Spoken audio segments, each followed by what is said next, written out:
사도행전 3장 1절 이하의 말씀을 통해서 일어나는 인생, 일으키는 인생이라는 제목으로 이 말씀의 은혜를 받고자 합니다.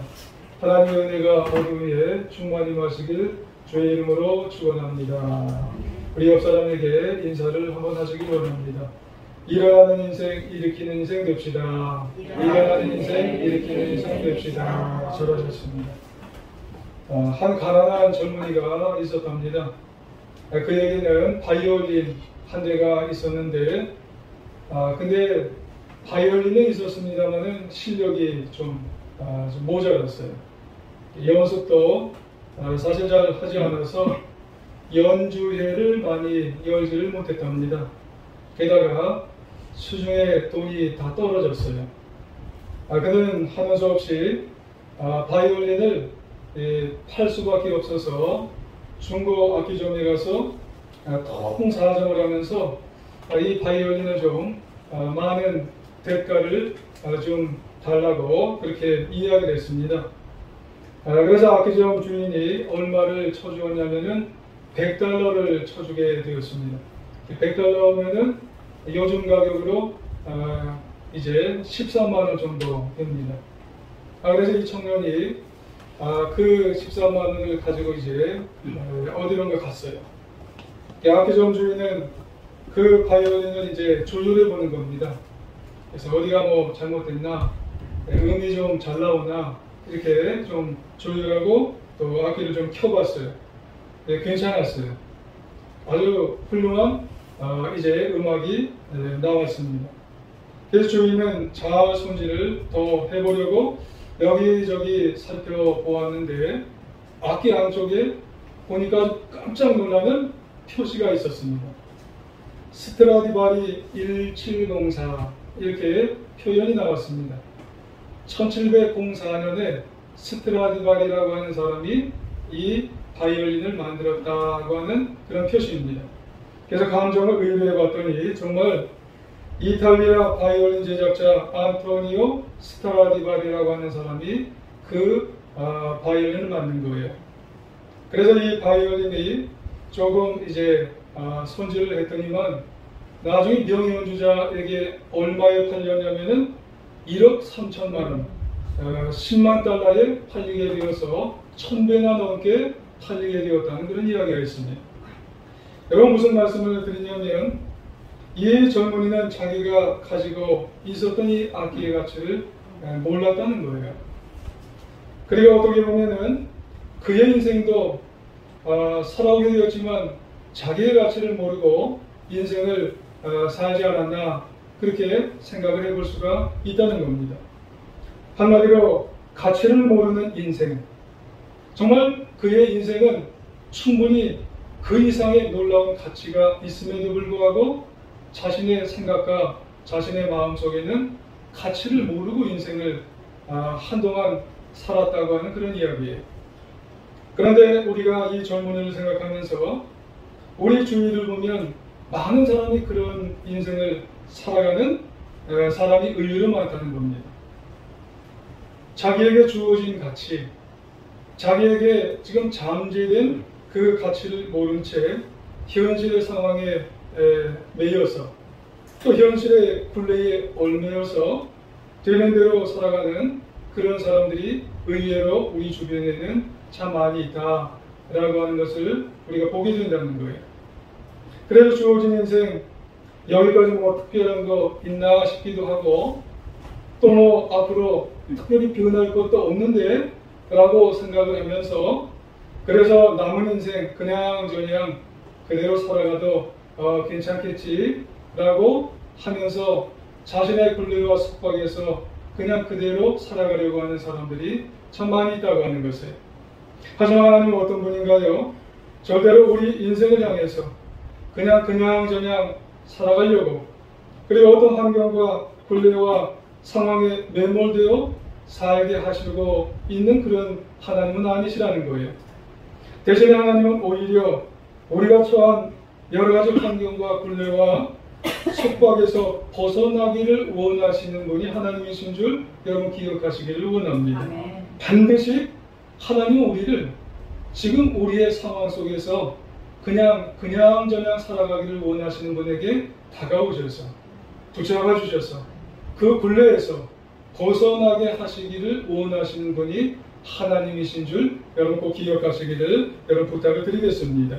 그래서 그 자리에서 여러분 일어나는 인생, 그리고 더 나아가서 다른 사람까지 일으켜주는 인생이 되어야 한다고 하는 말씀입니다. 오늘 본문은 우리가 잘 아시는 대로 예수님께서 부활 승천하신 후에 초대 예루살렘 교회가 시작될 때의 이야기예요. 이미 오순절 성령 강림 사건 이후로 제자들은 담대하게 십자가 복음을 전합니다. 또 나아가서 부활의 복음을 증거하고 있어요. 그러던 어느 날 베드로와 요한이 성전에 올라가다가 나면서부터 고치 못한 안질뱅이죠. 그 안질뱅이를 만나서 일으켜주는 이야기예요.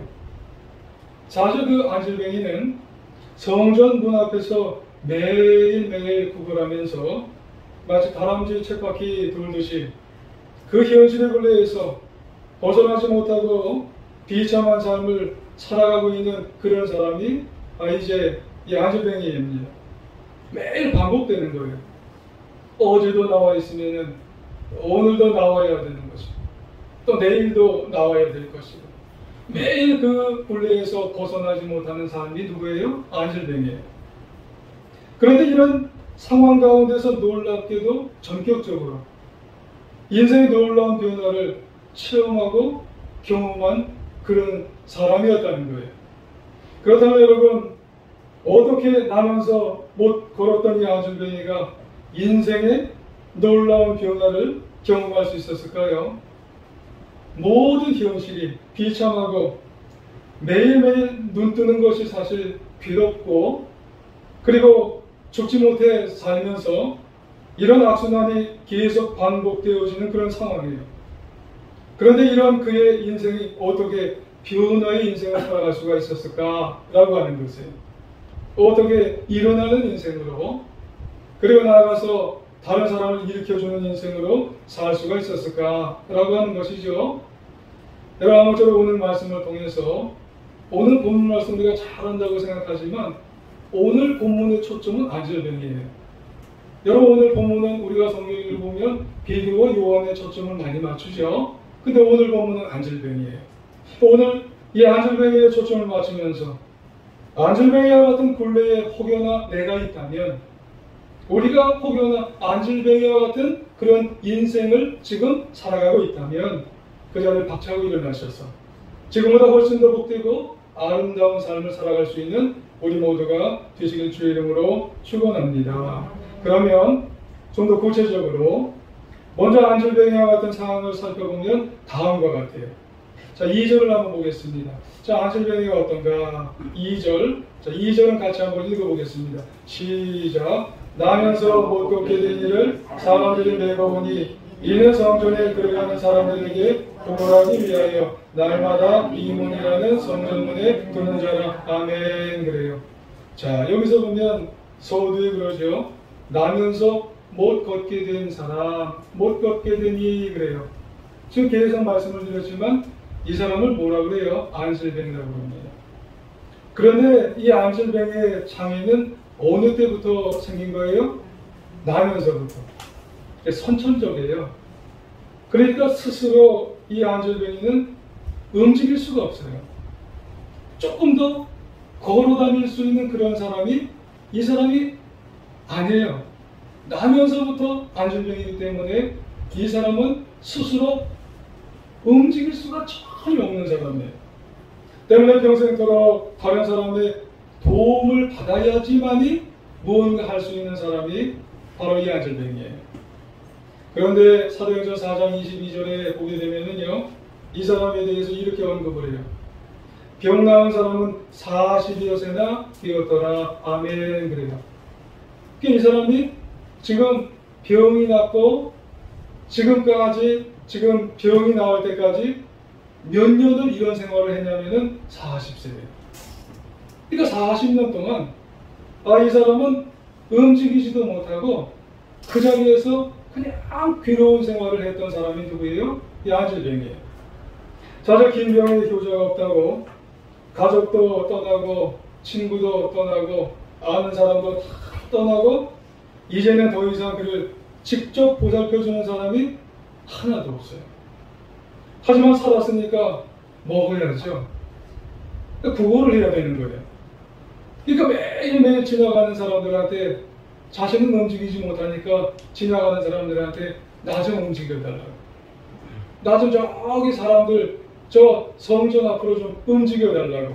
이렇게 간청을 하는 거예요. 그러다가 좋은 사람 만나면 이렇게 들어다가 움직여주지만 또 마음껏 나쁜 사람 만나면은 어떻게 하는 거예요? 모욕을 주는 거예요.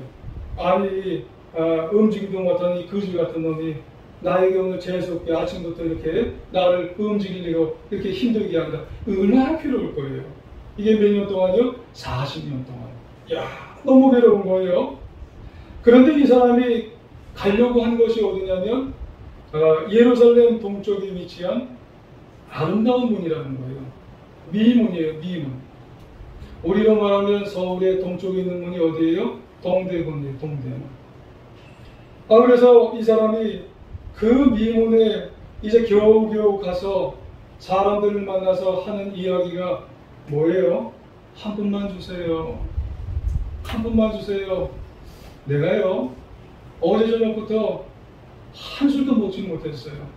한 분만 주세요. 한 분만 주세요. 내가 그게 있어야 내가 밥을 먹어요. 한 분만 주세요. 한 분만 주세요.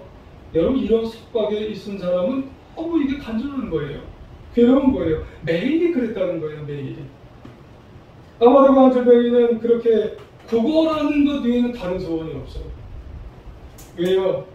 할 수 있는 게 그것밖에 없거든요. 태어날 때부터 그 모양이기 때문에 그래요. 다리를 못 움직이는 거거든요. 그저 풀칠만 좀 해도 다행이라고 생각하는 사람에게는요, 그게 간절한 소원이에요. 여러분, 그러다가 그 사람이 언뜻 이런 생각을 할 수도 있어요. 다른 사람 다 지나가고, 다른 사람 애들 손 다 붙들고, 그리고 한 손에는 빵을 먹으면서 또 포도주도, 거긴 포도주니까 포도주도 넉넉히 먹으면서 지나가는 사람들을 보면서 하나님, 왜 저 사람들은 저렇게 넉넉히 먹어요? 나는 40년 동안 왜 이렇게 괴로움을 당해야 돼요? 주위 사람들을 보면서 괜히 원망이 들 수도 있다는 거예요. 그러니까 그 안질뱅이인들 마음껏 걷고 싶지 않겠어요? 그리고 그동안 살아오는 동안 받은 마음의 상처는 또 얼마나 괴롭겠어요, 여러분. 받은 사람들의 관심, 자기가 잘못했나요? 걷지 못한 것밖에 없는데 괜히 그냥 모욕을 주고, 괜히 관심을 주고, 괜히 괴롭히고, 비참함에 대한 그 원망과 한탄을 날려버리고, 정말 행복하고 싶은 마음은 그 사람 없겠어요? 하지만 그 사람에게는 가능성이 없어요. 아무리 생각해도 스스로는 가능성이 없고 방법이 없는 걸 어찌하겠는가 하는 거예요. 그래서 자포자기한 채 또 올라가고 또 하루하루 그렇게 살아가는 게 그 사람이에요.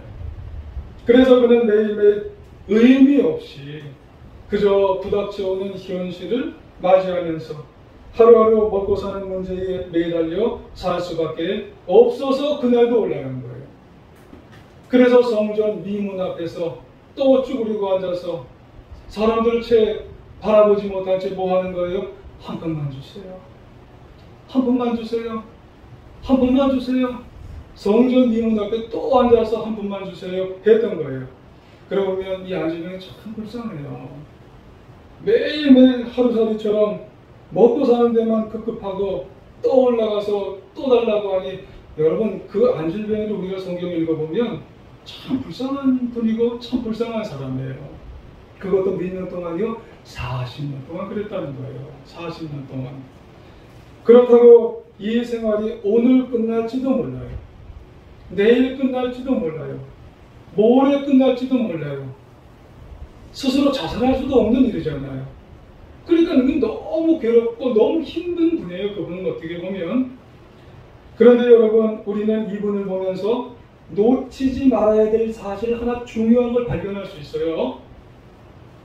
그것은 이 안질뱅이는요, 이런 극단적이고 아주 너무 힘든 그런 상황 속에 있으면서도 불구하고 40년 동안 하루살이처럼 불쌍하게 그 자리에 갔으면서도 성전을 안 떠났다는 거예요.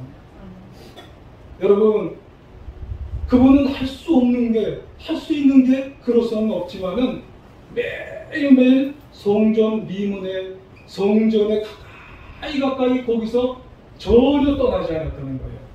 여러분, 성경을 읽으시면서 느끼셨을 거예요. 여러분, 그래서 그 안질뱅이의 연약함과 부족함이 나중에 어떻게 됐어요? 하나님을 체험하는 거예요. 여러분, 하나님을 체험했는데 그 하나님을 체험하는 것으로 말미암아 누구를 만나요? 베드로를 만나서 나사렛 예수 그리스도의 이름으로 일어나 걸을지어다. 이런 놀라운 역사를 여러분, 그런 날이 그에게 오게 된다는 사실 여러분 기억하셔야 될 줄 믿습니다. 여러분, 그렇습니다. 하나님께서는 이 안질뱅이에게 누구를 보내줬냐면 여러분, 이런 연약함과 부족함과 단점이 은혜가 되는 거예요. 다른 사람은 다 어떻게 보면 비난하고 발시하고 이런 안질뱅이가 어딨냐고 하지만 그 안질뱅이에게 놀라운 것을 우리가 발견할 수 있는 것은 항상 성전을 찾아서 항상 하나님 곁에 있는데 그걸 통해서 베드로와 요한을 보내주셔서 그의 인생이 일어나는 인생이 되었다고 하는 말씀이에요. 그래서 그는 앉은 자리를 박차고 일어났어요. 그 결과 더 이상 그는 안질뱅이가 아니었다고 하는 말씀입니다. 그래서 우리가 한번 읽어볼까요? 6절, 7절, 8절 읽어보겠습니다. 시작. 베드로가 이르되 은과 은혜의 여건이와 내게 있는 이것을 그에게 주노니 나사렛 예수 그리스도의 이름으로 일어나 걸으라고 오른손을 잡아 일으키니 발과 발목이 곧 힘을 얻고 뛰어서서 걸으며 그들과 함께 성전으로 들어가면서 걷기도 하고 뛰기도 하며 하나님을 찬송하니 아멘. 그래요. 여러분, 베드로가 누구예요? 사도죠. 수제자죠. 여러분, 그런데 이 베드로가 성령 오순절 강림 이후에 요한과 함께 달라졌어요. 어떻게 달라졌냐면 늘 기도하는 사람으로 달라졌잖아요. 그래서 오늘 성경을 봐도 경건한 기도의 습관을 갖게 되어서 그 당시 유대인들은 경건한 사람들은 어떤 생활 습관을 가졌냐면 신앙의 습관을 가졌냐면 하루에 3번씩 기도했어요. 그래서 아침 우리나라 시간으로는 오전 9시 그리고 정오 그리고 오후 3시 이렇게 하루에 3번씩 꼭꼭 올라가서 기도하는 사람이 누구였냐면은 베드로와 요한이었어요. 그런데 이 베드로가 그날도 이미 2번 기도했어요. 오전 9시와 정오를 기도를 하고 난 다음에 지금 몇 번째 기도하러 올라간 시간이었냐면 오후 3시 이제 기도하러 올라가는 중이었어요. 그러면 베드로는 늘 기도했어요.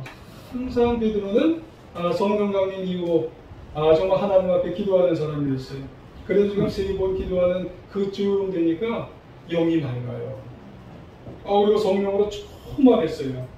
그런데 그 시간에 베드로와 요한이 성전에 올라갈 때 별 생각 없이 저쪽에서 뭐라고 외치는 사람이 있냐면 그 사람 있잖아요. 한 푼 주세요. 한 푼 주세요. 배고파 죽겠어요. 근데 이 사람은 계속 성전에 지난 40년 동안 올라왔던 사람이에요. 그런데 그날 그에게 베드로는 그 사람이 한 푼 달라고 얘기했을 때 영이 맑고 그리고 성령이 충만하고 기도를 항상 했던 이 베드로가 보니까 저 사람은 돈 갖고 안 되겠구나.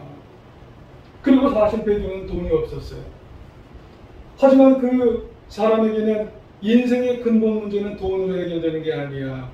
그래서 그 안질뱅이를 향해서 뭐라고 했냐면 내게 은과 금은 없거니와 내게 있는 이것을 네게 주노니 나사렛 예수 그리스도의 이름으로 일어나 걸으라 그랬어요. 그러니까 조용히 말을 했지만 그 속에 담대함이 있었어요. 그리고 오른손으로 붙잡아서 40년이니까 붙잡아서 가만히 일으켜주는 거예요. 그러니까 놀라운 기적이 일어나는 거예요.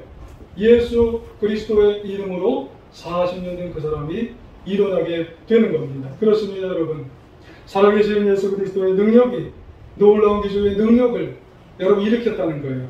그리고 마침내 그의 입술에서는, 이 40년 된 이 안질병의 입술에서는 터져나왔어요. 찬양이 터져나오고, 그리고 그는 단 한 번도 성전 미문에만 있었는데 이제 다리가 일어났으니 성전 안으로 들어간 거예요. 그리고 이제 더 이상 삶의 궁핍이나 영적인 궁핍이 다 사라졌어요. 더 이상 부고할 필요가 없어요. 마음껏 성전에 출입하면서 하나님을 찬양하면서 영생을 누리는 천국의 백성, 영적인 풍요를 누리는 백성이 되어 있는 줄 여러분 기억하시기를 바랍니다. 이유가 뭘까요? 여러분, 바로 그것은 그에게 있는 연약함이 은혜가 된 거예요. 여러분, 그는 이 안질병이면 절대 못 일어날 것 같지만 항상 하나님을, 성전을 가까이 했는데 그것으로 말미암아 그 연약함이 은혜가 되었는 줄 여러분 기억하셔야 되는 겁니다. 그러므로 혹시 저와 여러분도 안질병이와 같은 그 무언가, 그 정말 다른 사람에게 내어놓을 수 없는 그 어떤 연약함이 여러분에게 있나요? 부족함이 있나요? 하나님을 가까이 해야 돼요. 여러분, 성전을 항상 가까이 해야 돼요. 여러분, 그럴 때 여러분의 연약함이 은혜가 될 것입니다. 그러다가 하나님을 만나고 예수 그리스도 이름으로 일어나게 얻게 되고 그 안에서 영생의 체험을 하게 된다고 하는 말씀이에요. 요한복음 4장 13절 이하에 보면 말씀해요. 예수께서 대답하여 이르시되 이 물을 마시는 자마다 다시 목마르려니와 내가 주는 물을 마시는 자는 영원히 목마르지 아니하리니 내가 주는 물은 그 속에 영생하도록 솟아나는 샘물이 되리라. 아멘 말씀합니다. 고린도후서 5장 17절에 보면 말씀해요. 그런 정도로든지 그리스도 안에 있으면 새로운 피조물이라 이전 것은 지나갔으니 보라 새 것이 되었도다. 아멘 말씀합니다. 여러분, 우리는 예수님을 만나야 돼요. 예수님 안에 거해야 됩니다. 여러분, 그러면 우리가 외적인 포장만 바뀌었다고 여러분 하나님의 사람이 되는 게 아니에요. 내 속에 예수님을 만나고 예수님 안에 들어가서 생수건과 같은 물을 마실 때에 우리는 영원한 그런 내외적인 삶을 살아 인생을 승리하게 되어지는 줄 여러분 기억하셔야 될 줄 믿습니다. 근데 중요한 게 뭐라고요? 안질병과 같은 모습이 있을 때 성전 가까이 해야 돼요. 하나님을 가까이 해야 돼요. 떠나면 안 돼요. 어떻게 해서든지 내가 성전 그리고 하나님 예수 그리스도를 늘 가까이 하는 삶으로 우리가 살아가게 되어야 한다고 하는 말씀입니다. 그럼 우리에게 있는 그 단점과 부족함과 그 연약함이 은혜가 되는 귀한 삶이 되는 줄 여러분 기억하시기 원합니다. 김영성 목사님이라고 하는 분이 계세요. 교수님입니다. 대한민국 최고령 수필가입니다. 그리고 철학자이기도 하고요. 연세대학교 명예 이제 교수입니다. 현재 나이가 연세가 얼마나 되시냐면 1920년생이니까 103세십니다. 근데도요 아주 쩌렁쩌렁하시고요. 그리고 말씀하시는 거나 강의도 또 하세요. 강의를 부탁받으시면은 잘 준비하셔서 이 후학들에게 그 모든 것을 다 강의하시고 난 다음에 또 대답도 그렇게 잘 하신답니다. 근데 놀랍게도 이 김영석 목사님과 이 부모님이 이 김영석 교수님이래요. 교수님입니다. 제가 하도 그냥 목사님을 외쳐서 교수님께서 14살 때 건강이 나빴답니다. 그래서 이 집에서 이 김영석 교수님이 20살까지만 살았으면 좋겠다 그랬답니다. 그래서 20살까지만 사는 걸 보면은 여한이 없을 거다 그렇게 모두가 다 이야기를 했답니다. 얼마나 어릴 적에 몸이 나빴으면 기절을 아주 그냥 밥 먹듯이 하셨답니다. 그래서 우리 그 형석이가 20살까지 정말 살 수 있을까 이런 생각을 하게 됐대요. 그때 김영석 이제 교수님이죠. 지금은 하나님께 기도를 했대요. 뭐라고 했냐면 하나님 20살 때까지만 살려주시면 그 이후로는 하나님을 위해서 내가 살고 하나님의 영광을 위해 살고 그리고 모든 그 인생을 하나님께서 원하시는 삶으로 내가 살겠습니다. 그리고 그 이후로요 교회를 안 떠났대요. 그리고 하나님 뜻을 떠나지를 않았답니다. 그래서 지금까지 이르렀답니다. 더 하나님을 붙들고 더 하나님을 위해 살게 되니 그의 인생은 안절뱅이의 삶이 아니라요 육신적으로 영적으로 일어난 거예요. 지금 몇 세라고요? 103세. 103세에 우리나라 최고령 철학자요, 수필가요, 명예교수입니다. 인생을 당당히 승리한 겁니다. 여러분, 뭔가 안질뱅이 같은 모습이 우리에게 구속받은 굴레 씌워진 뭔가가 있는가요? 더 우리가 하나님께 가까이 가서 성전 안에 가까이 가서 우리가 떠나지 않는 것만 해도 우리는 일어나는 삶을 사는 귀한 인생인 줄 믿고 우리가 하나님과 정말 주님 안에서 우리가 인생을 승리하며 살아가는 우리 모두가 되시길 주의 이름으로 축원합니다. 여러분, 이제 이 본문의 안질뱅이는 일어났다고 그랬어요. 근데 일어난 걸로 만족하지 않았어요. 이 안질뱅이는 하나 더 중요한 게 있어요. 남을 일으켜 세워주는 인생을 이제 살았어요. 자, 9절과 10절 한번 읽어볼게요. 시작. 모든 백성이 그 걷는 것과 하나님의 찬송함을 보고 그가 본래 성전 미문에 앉아 구걸하는 사람인 줄 알고 그에게 일어나 일러 인하여 심히 놀랍게 여기며 놀라니라. 아멘. 그래요. 여러분, 모든 백성이 지금 그 안질뱅이를 보고 무슨 말을 할까요? 저 안질뱅이가 지난 40년 동안 성전 미문에 앉았던 그 안질뱅이 아니야? 근데 이 안질뱅이가 지금 걸어다니네? 뛰어다니네? 어떻게 해서 이런 일이 벌어지는 거야? 놀라는 거예요. 여러분, 놀랐다는 말이 뭐예요? 원문 이 성경을 이제 헬라어로 보면 엑스타시스라고 하는 말이에요. 황홀경에 빠질 정도로 놀라는 거예요. 그러니까 그 사람을 보고 많은 사람들이 깜짝 놀라서 황홀경에 빠질 정도로 놀라면서 누가 이 사람을 일으켰느냐? 예수님이네. 그리고 예수님을 영접하는 거예요. 이 사람이 다른 사람을 일으켜주는 전도의 본보기가 되었다고 하는 말씀이에요. 그래서 11절에 보면 뭐라고 말씀하냐면 나은 사람이 베드로와 요한을 붙잡으니 모든 백성이 크게 놀라며 달려나가 솔로몬 행각이라 불리우는 행각에 모이거늘. 아멘. 그래요. 여러분, 거기 나은 사람이 베드로와 요한을 붙잡았다고 그랬어요. 여러분, 붙잡았다고 하는 것을 영어 성경으로 보면 클링투입니다. 여러분, 몇 주 전에 클링투에 대한 설명을 말씀드렸어요. 룻이 나오미를 붙잡았을 때 붙잡다고 말씀을 드렸어요. 클링투, 가라고 해도 그냥 붙잡아 다니는 거예요. 붙어 다니는 거예요. 따라다니는 거예요. 여러분, 말하자면 베드로의 복음 증거에 대한 실제 본보기가 되는 거예요. 그래서 그 사람으로 인해서 어떤 일이 벌어지냐면 한마디로 그 사람에게 나타난 변화의 증거로 인해서 초대 교회에 놀라운 복음의 그런 부흥의 역사들이 계속해서 일어나게 됐다는 거예요. 3,000명이 증거됐다가 이번에는 5,000명의 놀라운 역사가 일어났어요. 그래서 사도행전 4장 4절에 보면 말씀을 들은 사람 중에 믿는 자가 많으니 남자의 수가 약 5,000명이나 되었더라. 아멘. 그럽니다. 그 안질뱅이였던 자가 일어나는 것을 보고 사람들이요, 그 사람이 예수님이 일으켰다고 하는 사실을 본보기가 되니까 나도 예수님을 믿어야 되겠다고. 그러다 보니까 5,000명 이상의 놀라운 역사가 일어나게 되었다고 하는. 그래서 이 안질뱅이는 자신만 일으키는 인생이 아니라 다른 사람까지 다 일으켜주는 놀라운 인생을 살게 되었다고 하는 사실을 여러분, 우리는 알게 되는 거예요. 그렇습니다. 여러분, 그 안질뱅이 앞서 일어나 걷는 인생이었다면 이제 더 나아가 다른 사람을 막 일으켜줬어요. 여러분, 이 모습을 보면서 우리도요, 여기까지 가야 되는 거예요. 여러분, 우리도 어떤 어려움과 또 속박과 또 힘든 그런 모습에서 우리가 예수님으로 지금 일어나서 신앙생활 잘하잖아요. 그걸 만족해서야 된다는 거예요. 바로 우리도 우리의 가족들을 일으켜 세워주시길 부탁드리겠습니다. 그리고 우리의 친구들을 이제 자꾸 일으키는 인생이 되어야 돼요. 우리의 이웃들을 일으키는 인생이 되어야 된다는 거예요. 안질뱅이였나요? 나만 일어서서는 안 돼요. 우리의 주변의 사람들 다 일으키는 인생이 되어야 할 줄 믿습니다. 그러기 위해서 기도해야죠.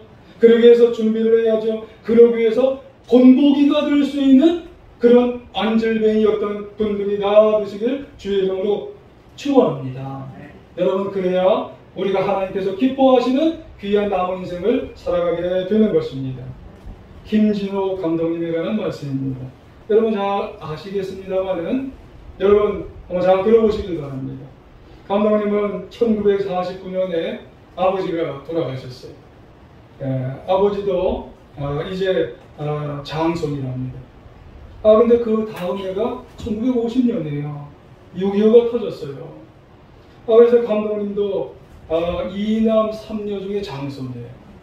그러니까 할아버지가 수원에 사셨는데 너는 장손이니까 할아버지한테 와서 제사도 지내고 또 여러 가지 나를 도와야 되니까 수원에 와서 나하고 살아야 된다고 그렇게 말씀을 하셨답니다. 수원으로 가서 이렇게 저렇게 한 7, 8살 때 갔다가 뭐 이렇게 생활을 하셨어요. 고등학교 때 일입니다. 교회를 가고 싶은데 유교 집안이잖아요. 그리고 장손이잖아요. 그러니까 교회 가는 게 그렇게 힘들었답니다.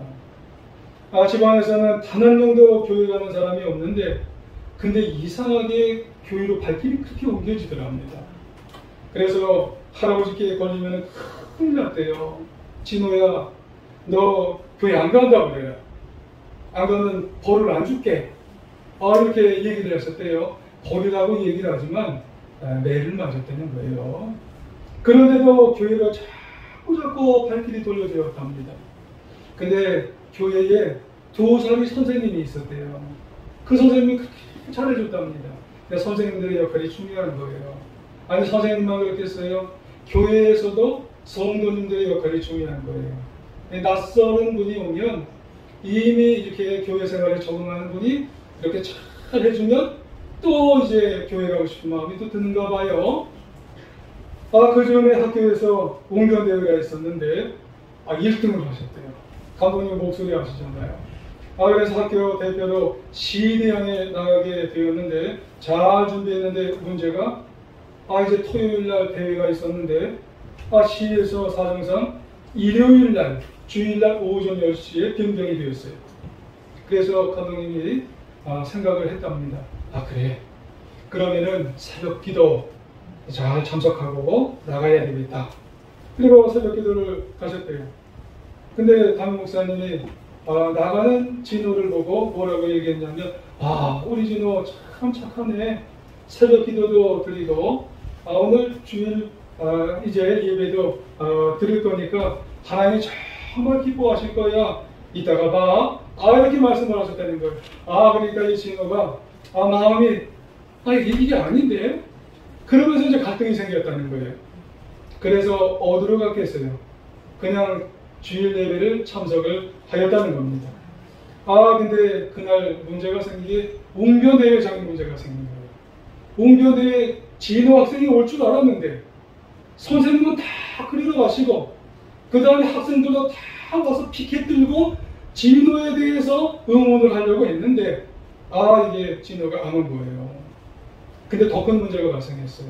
그 다음날 월요일날 가니까 선생님들이 화가 굉장히 많이 나셔서 진호 학생 정학 때려야 된다고, 학교 이름에 먹칠을 했다고. 근데 요즘은 이제 정학을 내리면 뭐 한 2, 3일 내린다요. 근데 그 당시에 정학을 내리면 거의 15일, 30일 이렇게 정학을 했답니다. 그래서 정학을 맞는구나 생각을 하게 되었는데 회의가 다 이제 마무리되는 듯 했는데 교장 선생님께서 그 회의장에 오셨대요. 늦게 날. 근데 교장 선생님은 장로님이셨대요. 그리고 한 말씀 하셨대요. 예상 밖으로 이런 말씀을 하셨대요. 선생님들께. 선생님들, 우리 교회는 무슨 학교입니까? 미션 스쿨이 아닙니까? 그러면 학생 보고 주일 예배를 빠지라고 하는 게 맞습니까? 아니면 주일 예배를 가라고 하는 게 맞습니까? 한 말씀 못 하시더래요. 그 진호 학생을 교장실로 불렀어요. 근데 이 내용을 진호 학생이 모르는 거예요. 얼마나 떨렸는지 몰랐답니다. 그런데 교장실로 떨면서 들어가는데 교장 선생님 두 손을 딱 들면서 이리 와 하고 안아주면서 근데 그때까지는 모르는데 정말 어려운 선택을 기로해서 주일의 진정한 의미를 학생이 알게 했어? 하면서 안아주더랍니다. 그래, 대학은 어디 갈 거야? 신학교 갈 거예요. 그래, 공부 많이 잘해. 신학교 가서 합격을 하면 첫 번째 등록금을 내가 내줄게. 어떻게 됐을까요? 그 교장 선생님 돈 나갔어요. 야, 여러분, 이 김진호 학생은 그 후에 여러분 어떻게 됐을까요? 본인도 일어서는 인생이에요. 여러분 그 가정에는 예수 믿는 사람이 하나도 없잖아요. 그리고 그 이후에 더 나가서 수많은 사람들을 여러분 일으키는 인생으로 나중에 감독회장님까지 되시고 300만 운동을 하심으로 말미암아 수많은 죽어가는 영혼들을 그렇게 될 줄을 어떻게 알았어요? 여러분 성전을 가까이 하나님을 가까이 자기도 몰랐지만 여러분 하나님을 늘 가까이 하다 보니 놀라운 인생을 만들어 주셨다고 하는 말씀이에요. 여러분 중요한 것이 뭐예요? 어떻게 해서든지 하나님을 붙드는 게 중요하다는 거예요. 성전을 가까이 하고 있는 게 중요하다는 거예요.